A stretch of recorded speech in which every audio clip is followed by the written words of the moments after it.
At one time, Christians had to gather in homes because they had to worship in secret. And over the years, they began to build buildings to worship in. Until this building was built, after Mr. Jordan gave the land, the little group of Episcopalians met around the corner upstairs in a store, and gradually they accumulated the money and built the church on this land. And this was over 100 years ago. I'm not sure of the exact date.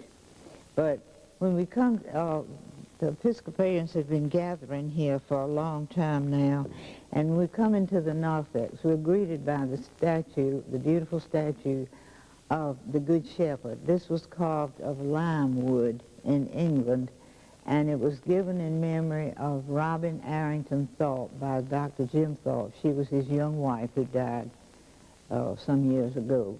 And this is the first thing that we see when we come into the narthex. And then when you come into the nave, of course, you see the altar, which is the center of our worship. We come into the nave of the church, where the congregation gathers to worship on Sunday. Incidentally, the nave, the word nave comes from the Latin word navis, which means ship, and it signifies the church sailing over the oceans of time toward eternity. At the bottom of the church is a large window that we see with Naomi, Ruth, and Boaz in it. And incidentally, when they first began to build churches, they put the stained glass windows in the churches not to enhance the beauty of the buildings, but to teach the people. Because back long ago, very few people could read, and those who did had no Bible. So the stained glass windows were a teaching aid.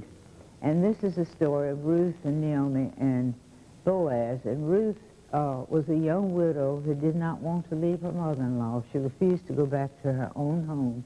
She wanted to stay with Naomi.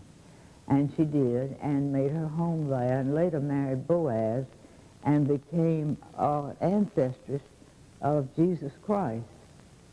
And at the top of the window, you see the words, "Glory to God in the highest." And very often we just see the bottom part of the window, but we need to look at the top too. And it was given to the church in memory of Mrs. Benjamin H. Bourne by her 6 daughters. All right, this next window is unique in the fact that it's the same on both sides. You see the figure of Jesus, "Come unto me." Well, it's the same on the outside as it is on the inside. And it was given in memory of Esther Whitehurst, who was a wife of Dr. R.L. Whitehurst that lived here not too long ago. And the next window has no figure in it, but to me it's very beautiful in its simplicity. All it says is, "In memoriam, W.B. Jordan died in 1896. He gave his all." William Battle Jordan, he was a vestryman here for many years, and often represented the parish at the diocesan conventions. The land on which the church stands and also the parish hall was given by Mr. Jordan. And when we look at the window, we need to remember that this was in memory of a very simple man who lived a quiet life and gave everything he had, including himself, to God. The next window is a window with the little children in it. Jesus and the children. "Suffer the little children to come unto me." At the top you see the cherubs sing unto us, unto the Lord, a new song. This window was given by Ronald and Frances Stevens in memory of that little boy who died when he was 5 years old. He's a brother of Francis Stevens Gravely. And also the Stevens family gave these pews as a memorial at this time. When Gray Temple was here, we did a lot of renovation, and the new pews were put in it when Gray was here. And the next window, how am I doing? The next window is a particularly interesting window. We see a saint, and he has in one hand a replica of a church, and in his right hand he has a staff which is flowered. And there are two versions of this, two stories about this window. One is that it's Saint Joseph of Arimathea. And it seems at one time Joseph was in Rome at the slave market, and he saw these beautiful blonde people being sold as slaves, and he asked somebody, "Who are they?" And the reply was, "They are Angles from Britain." And he said, "Surely not angels, but angels." And shortly after that, he got permission from Rome to go to England as a missionary. And he established his first mission near Glastonbury. And it was there that he thrust his staff into the ground, and it grew and flowered. And the other story is that it was St. Augustine II who got permission from St. Benedict in the 500 something to go to England as a missionary, but I like the one about Joseph. But anyway, during the time of right after the English Civil War, when Oliver Cromwell had been the victor, and he took it upon himself to destroy everything that smacked of Roman Catholicism.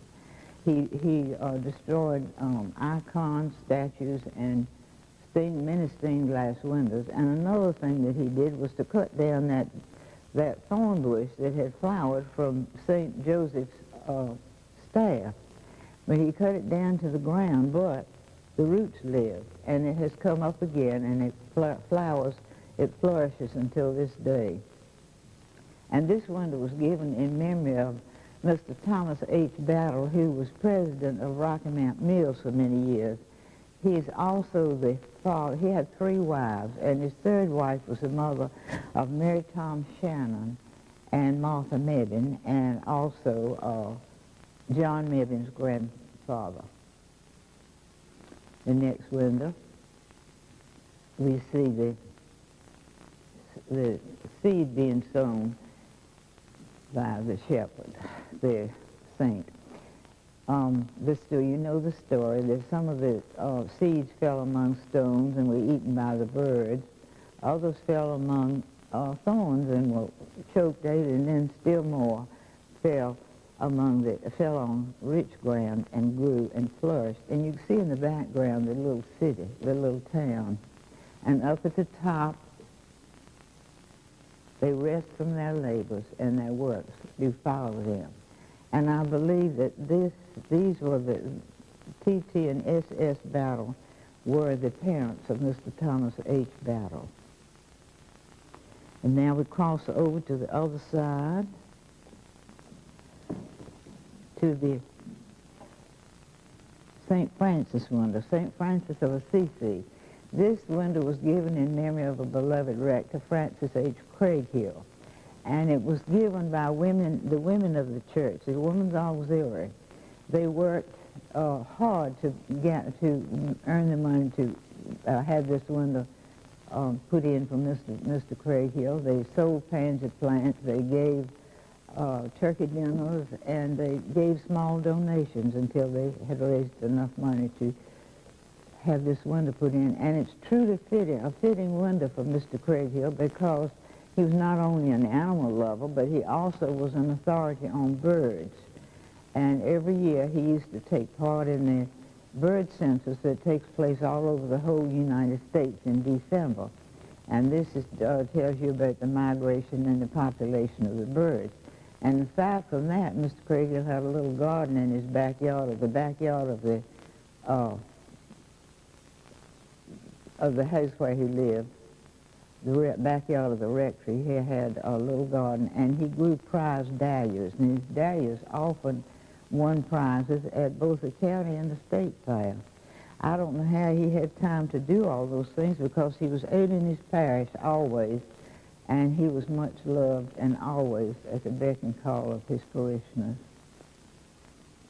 And this window, you see Jesus, you see the tomb of Jesus, empty tomb, and the angel is saying he is not here, he has risen.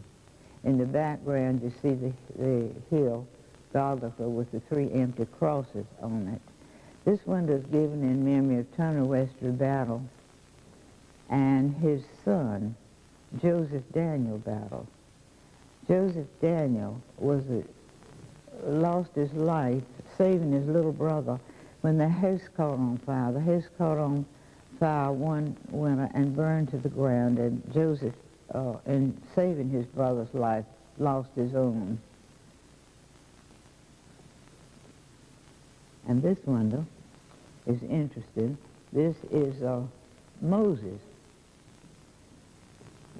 given in memory of Jacob Battle and Turner Webster Battle. This is the second Turner Webster Battle. Anyway, we see Moses, and down at the bottom it says, "An altar of earth thou shalt make to me."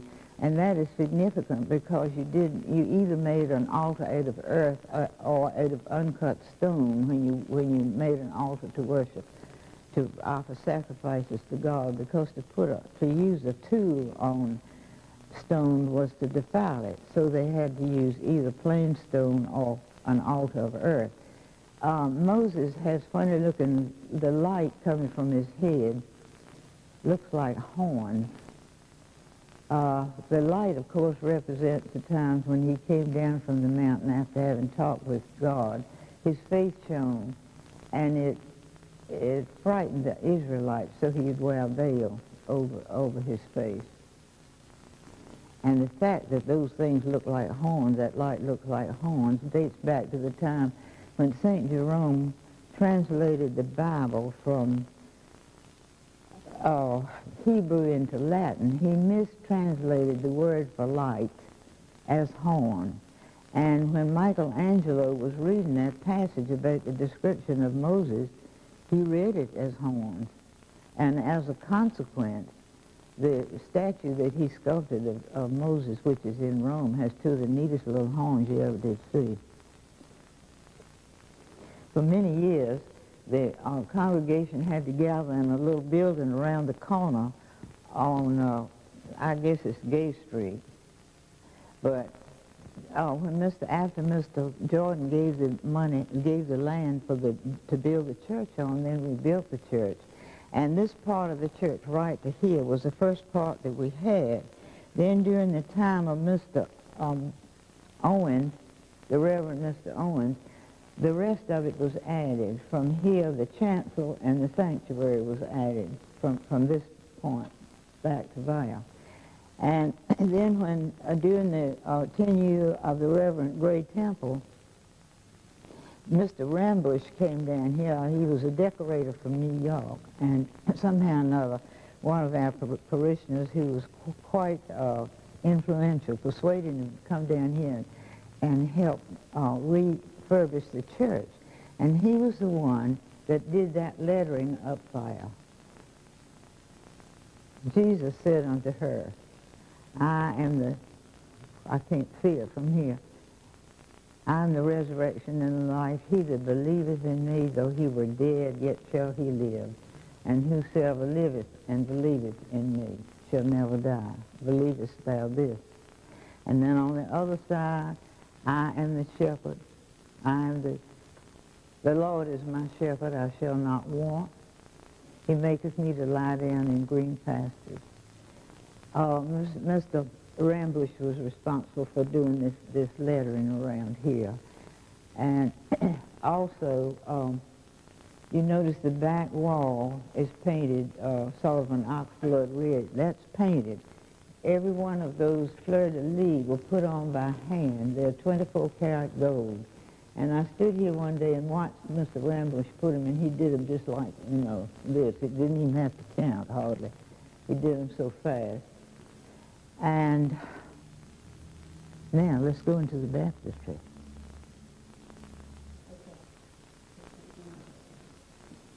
All right, this is the baptistry where where we do the baptism. This font was given many years ago by another Battle family. There are a lot of Battles, and I don't know them all, but in the memory of the departed infants. And there must have been a lot of little babies because there are several initials around there.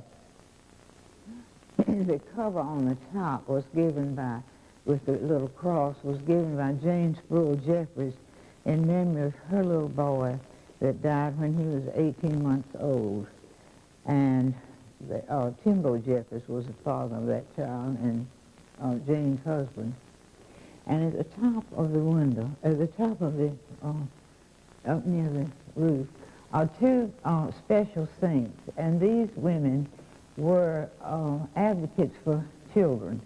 The first one is Dorcas, and she's also known as Tabitha. And she was a helpmate of Peter's. She helped St. Peter and was responsible for many, many charitable acts. And one time she got very ill and died, and Peter was in the neighborhood, and they notified him, of course, and he came and knelt down by her bed, took her hand, and she lived. And this window is given in memory of Nell Johnson Baisden, who was also known for her many charitable acts, but most of all for her love of little children and her work with little children. The one on the other side is St. Catherine the Second, I think, and that's in memory of Lucille Rose. Lucille and Nell, for many, many years, had the toddlers class in Sunday school, and they taught the little children to have respect for holy things, how to behave in church, little bitty children. And they knew many, they taught them hymns and Bible stories. These children were so well trained by Nell and Lucille, and they loved to come to Sunday school, and that's something that's sort of unusual, I think. But those two saints were given in memory of two saints, two cheerful saints that worked here at Good Shepherd. And it is so fitting that those windows should be there where the baptistry is, where we welcome little ones into the fellowship of Good Shepherd Church. This angel is carved of olive wood. It was carved in Italy, and it's given in memory of Harriet Augusta Devine, who was the aunt of Mary Ruth Devine, who is a member of this church at the present time. Harriet Augusta died when she was only 14 years old. She was at St. Mary's. She got sick and came home and died shortly before Christmas and right after her 14th birthday. There's an angel in Pineview Cemetery on her grave, which is cast of marble and also came from Italy. That's it. The choir screens on each side were given in memory of the Reverend Frederick Deal. He was only here for 3 years, and it was sometime later when the vestry decided that there needed to be some sort of a memorial for him. So these were commissioned and put in, and they have weathered a lot of storms, I think. These screens, there was this screen here, and there used to be one over there too, over the organ pipes. The screens and the organ, the original organ, were given in memory of Sally Hyman Battle, who was the second wife of Mr. Thomas H. Battle, and the mother of Josephine Battle, Ethel, and Hyman. And Hyman Battle succeeded his father as president of the Rocky Mountain Mills. But this screen on this side was removed when we put in our new organ just recently. When the new organ was installed, the decorating, the painting was done by Mark Ganza of the Lakeside Baptist Church and Alice Salt. And it was done as near as possible to copy the design on this screen, and you see that they succeeded. They did a beautiful job of the altar and the reredos, the woodwork behind the altar was done during the time of the Reverend Mr. Bingham Owen, and he is responsible for that, for building the altar and also doing the carving on that reredos. And that was done between 1900 and 1910 at the time when this chancel, when the chancel and the sanctuary were added, when it was extended to that point. And the window over the altar is the Good Shepherd. And we see the Good Shepherd he has a little lost lamb in his arms, and peeping around his robe on his left-hand side is a black sheep. But the little lamb that he has found, and he has found a little lamb, and it is said there's more rejoicing in heaven over one soul who is found than over the 99 who went not astray. Over the head of Jesus is the dove, and we are reminded of the baptism, the time of the baptism of Jesus, when the heavens are opened, and the Spirit like a dove descended, and a voice from heaven was heard saying, "This is my beloved Son, in whom I am well pleased." And under the feet of Jesus, you see the crown. That means he's the ruler of the whole world. All kingdoms and people are under his feet. On each side, you see a rose and a lily, which are the symbols of St. Mary, his mother. The little windows on each side, one is in memory of Sally Hyman Battle, who I've told you about over here, and Annie Lamb Battle, who was her mother, I believe. Above the figure of Jesus is the symbol of the Canterbury cross. The original Canterbury cross was found when they were doing some excavating in Canterbury, England, and they found this cross, and it dated back to, they think, the 8th century. And it is now in Canterbury Cathedral on the southwest transept. And replicas of this cross on stones from Canterbury are in every cathedral, in every English cathedral throughout the world, and it signifies the fact that they're connected to the Mother Church at Canterbury. And the Anglican Communion is all connected to the church in Canterbury, England.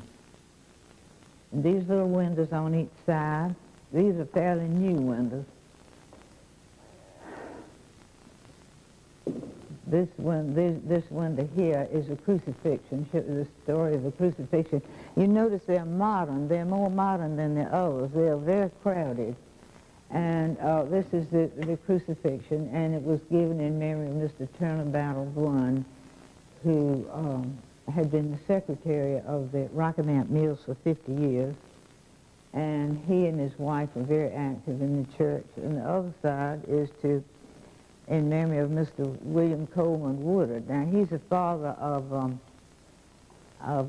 Virginia Cutchin and Gray Brantley. And he was a businessman in Rocky Mount. I didn't know him that well.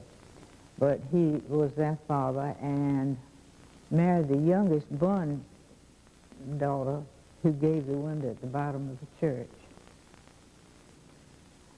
This church has been here since the middle, probably it's been here over 100 years, and people have gathered here through the years to worship God, to be together in his presence.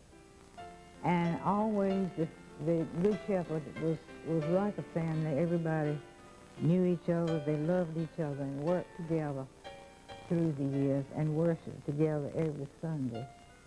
And I pray that this may continue, that Good Shepherd will continue to be a family church where everybody knows everybody, everybody loves everybody, and they work together for the glory of God.